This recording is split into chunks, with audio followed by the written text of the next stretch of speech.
我老公回农村改造老房子和小院，老公花200就把户外厨房的不锈钢管改造成了原木风，太好看了。之前为了节省成本，户外厨房是用不锈钢管搭的，想要原木风的厨房，老公决定用木纹漆给不锈钢管改色。马上快过年了，朋友们也都放假回来了，老公说得赶紧把厨房弄好，到时候铁锅炖大鹅开锅招待朋友们。有些人说我们的小花砖这么丑，这个木纹漆底漆要刷2遍。教老公养鱼的阿春哥回来了，今天过来帮忙。开锅的时候买几只鹅来，铁锅炖大鹅。不过炖大鹅真的还是可以吃的。哇，就这个颜色都很好看啊！今天啊，会不会唱歌啊？八月桂花田地开。而且我们都给吓死。下次别叫我唱歌了。底漆刷了2遍，干透就可以刷木纹漆了。我还是找一根钢管去试一下吧。来，我们一起试一下啊！好啊，好饿啊！那你等一下，我刚好用空气炸锅烤了好多吃的。好。还有你爱吃的红薯啊，给你垫垫肚子。你还做了这么多好吃的啊？对呀。哇，老公你真好。等第2遍底漆干透就可以刷木纹漆了，就是刚开始不会用这个木纹刷，多刷2次就会了。哇，出来了，出来了！这也太厉害了，不锈钢管能变木头。出来了！这也太神奇了吧！哇，终于被你刮出来了，你看之前刮那个都好难看。哇，越来越顺手了，好看。那你弄这边，我去弄那个栏杆。好啊。现在我来刷这个小钢管。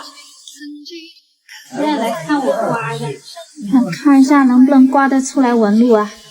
太丑了，我都不忍直视。钢管比较小，还是直接刷颜色好了。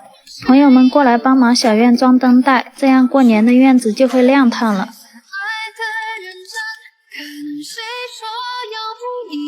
刷漆真的超级简单，最关键的是这个木纹漆居然一点味道都没有。哇，这个纹路很好看啊，是吧，老公？白油花是吧？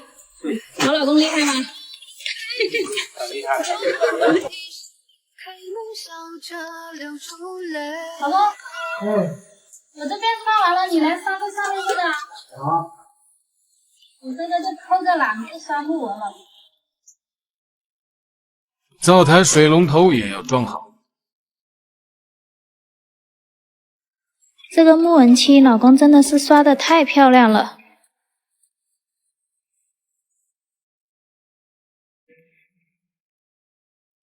可能柜里有一窗为你迷茫天灯，可能在湖南草原有杨柳成风景，可能再也找不到愿意相信的人，可能穿越了彷徨脚步才能坚定。快过年了，我们放几个灯笼喜庆一点。好啊！哇，老公你好厉害哦，居然把那不锈钢管改成木纹色了。好看吧？好看啊！哇，老公你太厉害了，你好牛啊，给你点赞。到时候过年朋友们都来了，可热闹了。好期待过年啊！